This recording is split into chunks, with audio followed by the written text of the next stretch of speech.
नमस्कार दोस्तों, स्वागत है आप सभी का द लर्निंग कैपिटल के यूट्यूब प्लेटफॉर्म पर। आज की वीडियो में हम बात करेंगे प्रतियोगिता दर्पण के सार संग्रह जनवरी 2020 से लेके दिसंबर 2020 तक प्रतियोगिता दर्पण सार संग्रह के सभी प्रश्न पर प्रकाश डालेंगे। आज के सेगमेंट में मैं आपके लेके आया हूँ दोस्तों भारतीय इतिहास एवं संस्कृति। दोस्तों यदि आप चैनल पर नए हैं तो चैनल को सब्सक्राइब कर लें और वीडियो को लाइक करें, शेयर करें। दोस्तों आप प्रतियोगिता दर्पण के मासिक करंट अफेयर्स की वीडियोस भी हमारे चैनल की प्लेलिस्ट पे जाके देख सकते हैं। आज का सेगमेंट शुरू करते हैं दोस्तों। पहला प्रश्न है, कर्नाटक स्थित किस नवपाषाण काल स्थल से संघ के ढेर और निवास स्थान पाए गए हैं? तो इसका सही उत्तर दोस्तों पिकली हिल स्थल है कर्नाटक पे और नवपाषाण काल स्थल। अगला प्रश्न है, वेदांगों की संख्या कितनी है? तो सही उत्तर दोस्तों वेदांगों की संख्या 6 है। कौन कौन से वेदांग हैं? शिक्षा, कल्प, व्याकरण, निरुक्त, छंद और ज्योतिष। सुत्त पिटक विभाजित है। इसका सही उत्तर दोस्तों 5 भागों में 5 भाग हैं। दीर्घ निकाय, मध्यम निकाय, संयुक्त निकाय, अंगुत्तर निकाय और खुद्दक निकाय। इन 5 भागों में सुत्त पिटक विभाजित है। हड़प्पा कालीन स्थल लोथल का उत्खनन हुआ था। तो S.R. राव द्वारा लोथल जो हड़प्पा संस्कृति का एक गोदीवाड़ा था, गुजरात में स्थित है। वर्ष 1955 से 63 के बीच में इसका उत्खनन कार्य हुआ था।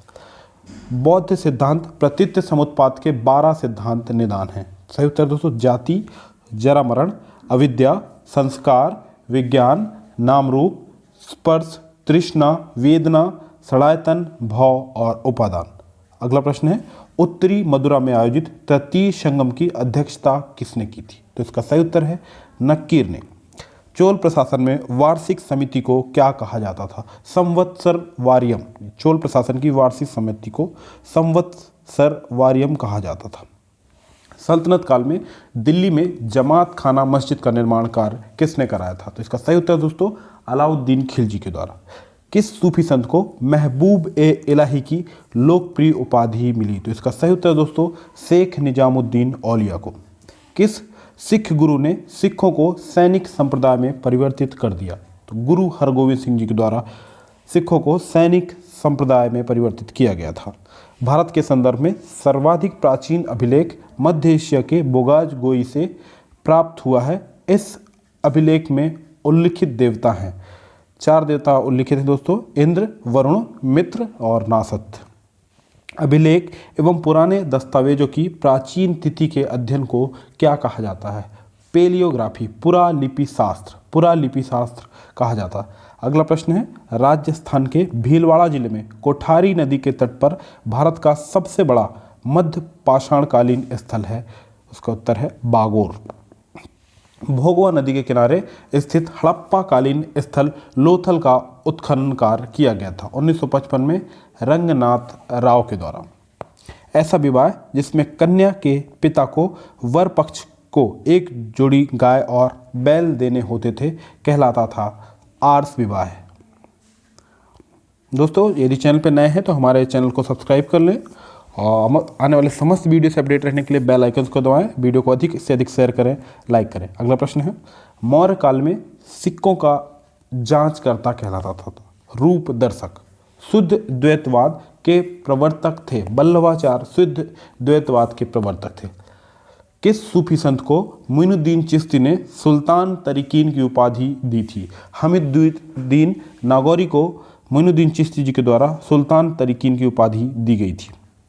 किसने कहा था कि हुमायूं जीवन भर लड़खड़ाता रहा और लड़खड़ाते हुए अपनी जान दे दी? तो इसका सही उत्तर दोस्तों लेनपुल ने यह कथन दिया था। अगला प्रश्न है, सल्तनत काल में मुस्तौफी ए ममालिक का प्रमुख कार्य होता था राज्य के खर्चों की जांच करना। महालेखा परीक्षक का कार्य होता था मुस्तौफी ए ममालिक का। उत्खनित प्रमाणों के अनुसार पशुपालन का प्रारंभ कब हुआ? पशुपालन का प्रारंभ हुआ दोस्तों मध्य पाषाण काल में। हड़प्पा संस्कृति में पाई गई मोहरों एवं टेराकोटा कलाकृतियों में चित्रित आकृतियां थी हाथी, गेंडा, बाघ, हिरण, भेड़ इत्यादि, परंतु इसमें गाय की आकृति नहीं मिलती है। अगला प्रश्न है, हड़प्पा, कालीबंगा, लोथल एवं रोपड़ किन नदियों के किनारे अवस्थित हैं? हड़प्पा अवस्थित है रावी नदी के तट पर, कालीबंगा घग्घर, लोथल भोगवा नदी के तट पर और रोपड़ सतलज नदी के तट पर स्थित है। वैदिक साहित्य का सही क्रम है? कौन से ग्रंथ पहले लिखे गए? सबसे पहले लिखे गए वैदिक संहिताएं, फिर ब्राह्मण, आरण्यक और उपनिषद। ये सही क्रम है वैदिक ग्रंथों का। ऋग्वेद में प्रयुक्त अघन्य शब्द संबंधित है, तो अघन्य शब्द से संबंधित किया जाता है ऋग्वेद में गाय को। अगला प्रश्न है, किस शैलकृत गुफा में 11 सिरों के बोधिसत्व का अंकन मिलता है? कन्हेरी की गुफाओं में। सही उत्तर दोस्तों, कन्हेरी की गुफाओं में 11 सिरों के बोधिसत्व का अंकन मिलता है। सम्राट हर्ष ने 2 महान धार्मिक सम्मेलनों का आयोजन किस स्थान पर किया था? तो ये सम्मेलन आयोजित किए जाते थे सम्राट हर्ष के द्वारा कन्नौज और प्रयाग में। कबीर एवं धर्मदास के मध्य संवादों के संकलन का शीर्षक है अमरमूल। मुगल काल में किस बंदरगाह को बाबुल भवन का द्वार कहा जाता था? सूरत बंदरगाह को भवन का द्वार के नाम से जाना जाता था। गोल गुंबद का निर्माण किसके द्वारा कराया गया था? मोहम्मद आदिल शाह ने गोल गुंबद का निर्माण कार्य कराया था। बिहार का नवपाषाण स्थल जहां से प्रचुर मात्रा में हड्डी के उपकरण पाए गए हैं, उस स्थल का नाम है दोस्तों चिरांद। नवपाषाण स्थल है चिरांद। बौद्ध साहित्य के त्रिपिटकों में सुत्त पिटक सबसे बड़ा और श्रेष्ठ माना गया है। यह किन 5 भागों में विभक्त है? 5 भागों में विभक्त है और यह भाग हैं दीर्घ निकाय, मध्यम निकाय, संयुक्त निकाय, अंगुत्तर निकाय और खुद्दक निकाय। हड़प्पा कालीन स्थल कालीबंगा का उत्खनन कार्य किया गया था 1953 में राजस्थान में घग्गर नदी के तट पर कालीबंगा का उत्खनन कार्य हुआ था अमलानंद घोष के नेतृत्व में। पुनर्जन्म का सिद्धांत सर्वप्रथम दिखाई देता है। सही उत्तर है दोस्तों शतपथ ब्राह्मण में। चैनल पे नए हैं तो चैनल को सब्सक्राइब कर दें दोस्तों, वीडियो को लाइक करें, शेयर करें और हमारे इन प्लेटफॉर्म्स में आप जुड़ सकते हैं द लर्निंग कैपिटल के यूट्यूब प्लेटफॉर्म, टेलीग्राम और इंस्टाग्राम पे। अगला प्रश्न है, मौर्योत्तर काल में प्राकृत भाषा में लिखी पुस्तक गाथा सप्तशती के लेखक थे? इसका सही उत्तर दोस्तों हॉल। ऐसा विवाह जिसमें कन्या का विवाह उस पुरोहित से करा दिया जाता था जो यज्ञ का अनुष्ठान विधि पूर्वक संपन्न कर लेता था, तो इसका सही उत्तर दोस्तों दैव विवाह। किस विजयनगर शासक ने सर्वप्रथम अपनी घुड़सवार सेना को शक्तिशाली बनाने के लिए उसमें तुर्की धनुर्धरों को भर्ती किया था? तो इसका सही उत्तर दोस्तों देवराय प्रथम। किस महापुरुष का कथन है कि ईश्वर के सम्मुख सभी स्त्री पुरुष भाई बहनों की भांति हैं? तो दादू जी के द्वारा यह कथन दिया गया था और 1544 से 1603 ईस्वी इनका समय है। अगला प्रश्न है, मुगल काल में विभिन्न अवसरों पर अमीरों द्वारा बादशाह को दी गई भेंट या नजराना कहलाता था। इसे कहा जाता था दोस्तों पेशकश। किस मुगल बादशाह ने निसार नामक एक सिक्का चलाया जो रुपए के चौथाई मूल्य के बराबर होता था? इसका सही उत्तर दोस्तों जहांगीर सम्राट के द्वारा निसार नामक सिक्का चलाया गया था। पुरापाषाण काल के प्रमुख उपकरण थे, तो ये उपकरण दोस्तों हैंड एक्स, क्लीवर एवं स्क्रैपर। हड़प्पा स्थल धौलावीरा की खोज किसने की थी? आर.एस. बिष्ट ने 1990 से 91 के बीच में हड़प्पा कालीन स्थल धौलावीरा की खोज की थी। अशोक ने धम्म की परिभाषा किस ग्रंथ से ली थी? तो बहुत इंपॉर्टेंट प्रश्न दोस्तों, राहुलोवाद से अशोक ने धम्म की परिभाषा ली थी। अशोक के किस शिलालेख में प्रत्यंत राज्य, चेर, चोल, पांड, सालिपुत्र एवं ताम्रपाणी का विवरण मिलता है? तो अशोक के द्वितीय अभिलेख से इन राज्यों से अशोक के जो संबंध थे उनका विवरण मिलता है। संगम काल में कुरिंग किस प्रकार की भूमि थी? तो पर्वतीय देशों से संबंधित भूमि होती थी कुरिंग। इसे संगम काल में पर्वतीय क्षेत्रों की भूमि को कुरिंग के नाम से जाना जाता था। नागर शैली में निर्मित कोणार्क के सूर्य मंदिर का निर्माण किसने कराया था? उड़ीसा के कोणार्क में स्थित है सूर्य मंदिर। अनंत वर्मा चोड़गंग के द्वारा इस मंदिर का निर्माण कराया गया था। किस इतिहासकार ने अरबों द्वारा सिंध विजय को भारतीय इतिहास की एक आकस्मिक कथा मात्र बताया था? तो इसका सही उत्तर दोस्तों बुल्जले हेग ने अरबों द्वारा सिंध विजय को भारतीय इतिहास की एक आकस्मिक कथा मात्र बताया था। सल्तनत काल में महालेखा परीक्षक होता था। मुस्तौफी-ए-ममालिक महालेखा परीक्षक का कार्य करता था। वह बहमनी सुल्तान कौन था जिसने दौलताबाद में एक वेधशाला बनवाई थी? तो इसका सही उत्तर दोस्तों ताजुद्दीन फिरोज शाह। किस सिख गुरु ने अमृतसर की स्थापना की थी? तो गुरु रामदास जी के द्वारा अमृतसर की स्थापना की गई थी।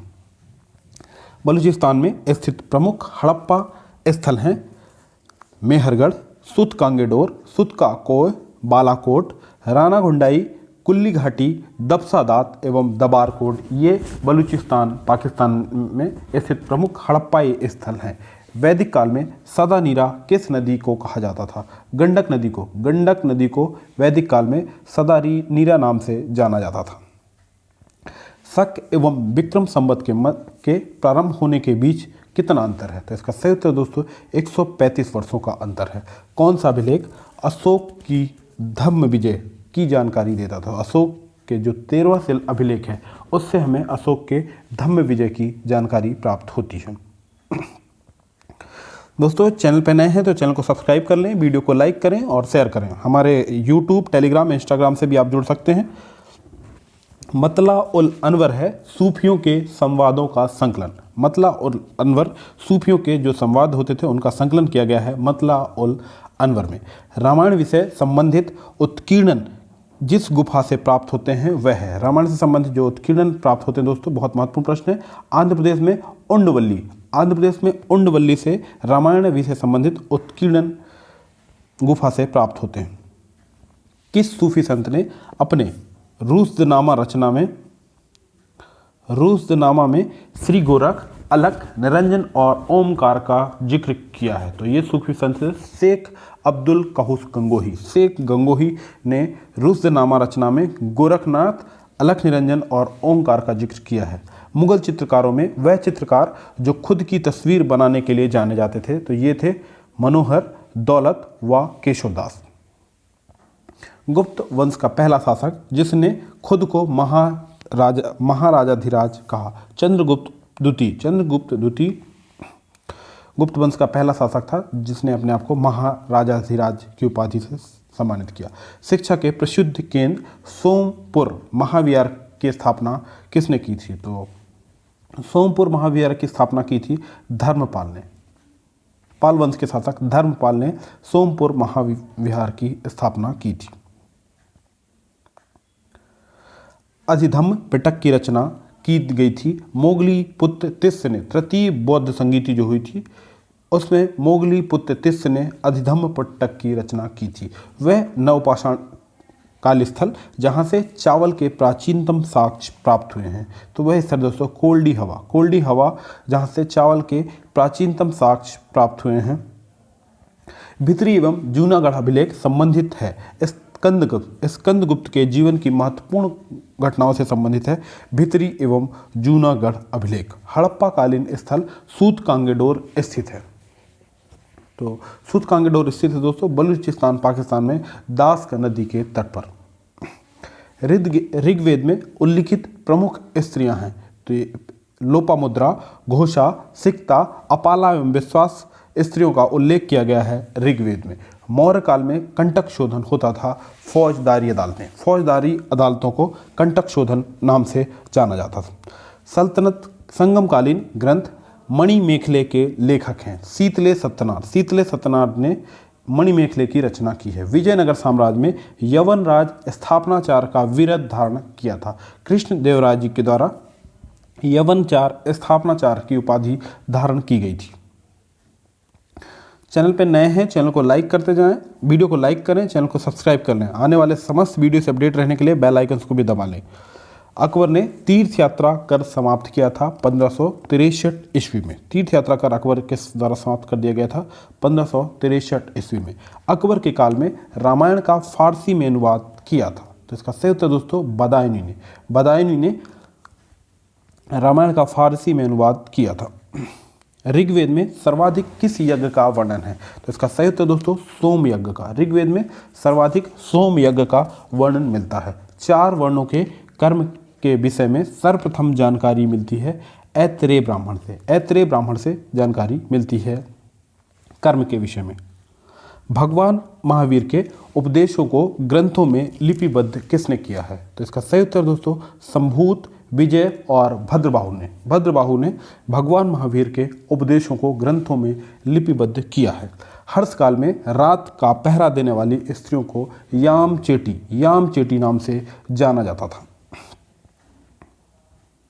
इल्तुतमिश ने अपनी किस विजय के बाद अपनी पुत्री रजिया का नाम सिक्कों पर अंकित करवाया तथा उसे अपना उत्तराधिकारी घोषित किया था? तो इल्तुतमिश ने ग्वालियर विजय के उपरांत रजिया का नाम सिक्कों पर अंकित कराया तथा उसे अपना उत्तराधिकारी घोषित किया था।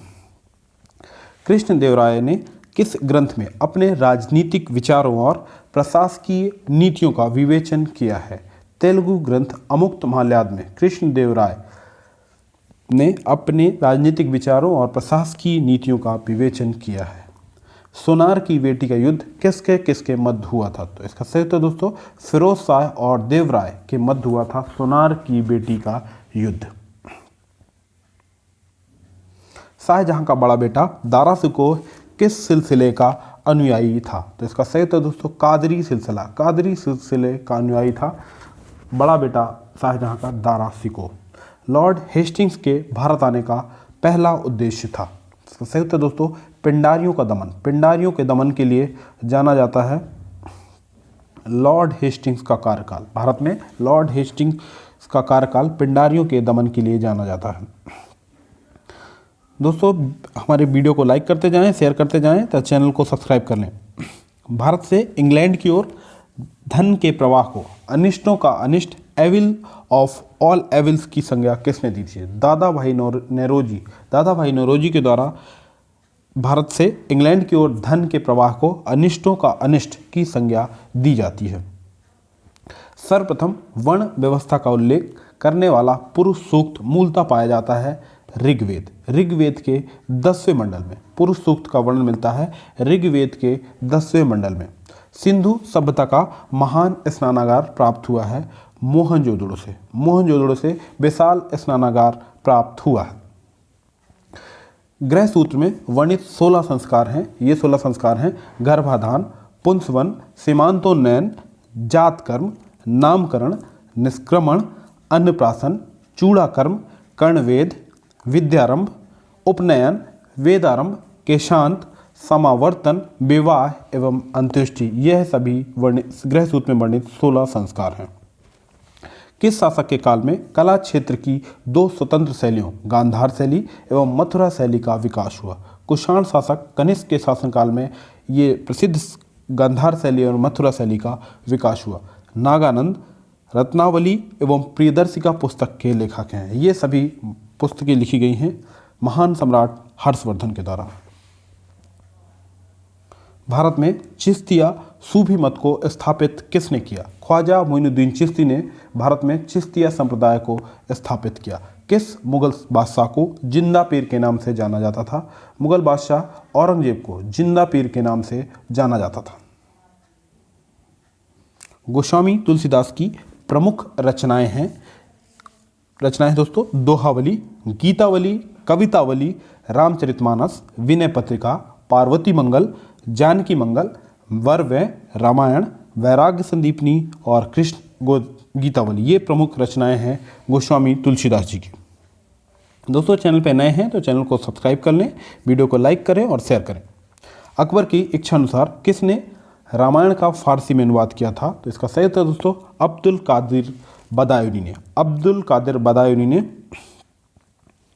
अकबर की इच्छा अनुसार रामायण का फारसी में अनुवाद किया था।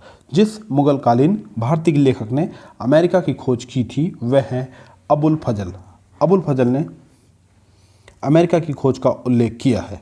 जॉन मार्शल ने हड़प्पा सभ्यता का कालक्रम बताया है 3250 ईस्वी से लेकर 2750 ईसा पूर्व 3250 ईसा पूर्व से 2700 ईसा पूर्व तक जॉन मार्शल ने हड़प्पा सभ्यता का कालक्रम बताया है। ऋग्वेद के किस मंडल में कृषि संबंधी प्रक्रिया का वर्णन किया गया है? तो चतुर्थ मंडल में कृषि संबंधी प्रक्रिया का वर्णन मिलता है ऋग्वेद में। अशोक के जिस अभिलेख में धम्म महामात्रों की नियुक्ति एवं कार्य निर्देश हैं वह है 5वें शिलालेख से यह जानकारी मिलती है कि अशोक ने धम्म का प्रचार करने के लिए धम्म महामात्रों की नियुक्ति की थी। संगमकालीन कृति तोलकापियम के रचयिता हैं। तो इसका सही उत्तर दोस्तों तोलकापियार संगम कृति कालीन कृति तोलकाप्पियम के रचयिता हैं।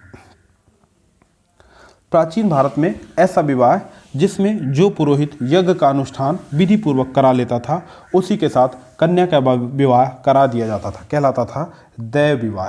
दैव विवाह कहलाता था जिसमें पुरोहित यज्ञ का अनुष्ठान विधि पूर्वक करा लिया जाता था और उसी के साथ कन्या का विवाह करा दिया जाता था।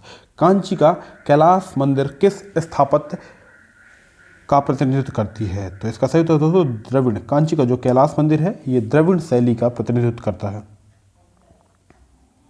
अतारकिन के दरवाजे का निर्माण कार्य किसने कराया था? तो इल्तुतमिश के द्वारा अतारकिन के दरवाजे का निर्माण कार्य कराया गया था। भारत में चिश्तिया परंपरा की नींव डाली थी ख्वाजा मुइनुद्दीन चिश्ती ने। अकबर द्वारा चलाया गया सोने का सिक्का जिसका मूल्य ₹9 था क्या कहलाता था? कहलाता था मुहर। अकबर ने जैन आचार्य हरिविजय सूरी को उपाधि दी थी। जैन आचार्य हरिविजय सूरी को जगत गुरु की उपाधि दी गई थी अकबर के द्वारा। दोस्तों आज का वीडियो कैसा लगा कमेंट बॉक्स के माध्यम से अपने अमूल्य सुझाव अवश्य दें। यदि चैनल पर नए हैं तो चैनल को शीघ्र सब्सक्राइब कर लें। आने वाले समस्त वीडियो से अपडेट रहने के लिए बेल आइकन्स को दबाएं।